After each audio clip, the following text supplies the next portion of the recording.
ఈ విశ్వమంతటికి విశ్వ ప్రభుత్వానికి వెంకటేశ్వర స్వామి ప్రెసిడెంట్, ఈశ్వరుడు ప్రైమ్ మినిస్టర్, ఫైనాన్స్ మినిస్టర్ కుబేరుడు, బ్రాడ్కాస్టింగ్ నారదుడు, లా మినిస్టర్ యమధర్మరాజు, విదేశీ వ్యవహారాల శాఖ దేవేంద్రుడు, ఆహార శాఖ మంత్రి వానదేవుడు, ఆరోగ్య శాఖ మంత్రి వాయుదేవుడు, ఫ్యామిలీ ప్లానింగ్ బ్రహ్మదేవుడు, ఆ గవర్నమెంట్ లో కూడా ladies reservation education minister Saraswatidevi, world bank Lakshmidevi, defence minister Parvatidevi. Sir ఇప్పుడు వార్తలు మోసేది నారదుడే కాబట్టి టెలికాం, బ్రాడ్కాస్టింగ్, ఇంటర్నెట్, ఈమెయిల్ అన్ని నారదుడు. యమధర్మరాజుకి ఏం పని? కోటేశ్వరుడు టైం అయినా తీసుకెళ్తాడు, కూల్ చేసుకున్నాడు టైం అయినా తీసుకెళ్తాడు. తప్పు చేసినాడు ఆయన దగ్గర పనిష్మెంట్ గ్యారంటీ కదా, లా అండ్ ఆర్డర్. దేవత లోకాలకి అంత అధిపతి దేవేంద్రుడు. దేవేంద్రుడికి ఏముంది? ఏ లోకం పోయినా రంభ, ఊర్వశి, మేనక డాన్స్ ప్రోగ్రామ్ లో ఆయన జీవితం హ్యాపీగా ఉంటుంది.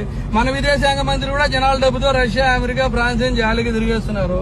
ఫుడ్ ఆధారం వాటర్ కాబట్టి వరుణదేవుడు ఫుడ్ ప్రాసెసింగ్. మన బాడీలో ఉండే శ్వాసే కదా, ముగ్గు మూసుకుంటే ప్రాణం పోతుంది. వాయుదేవుడు హెల్త్, చదువులు తల్లి సరస్వతి, దేశానికి రక్షణ కావాలి శక్తి స్వరూపిణి పార్వతి డిఫెన్స్,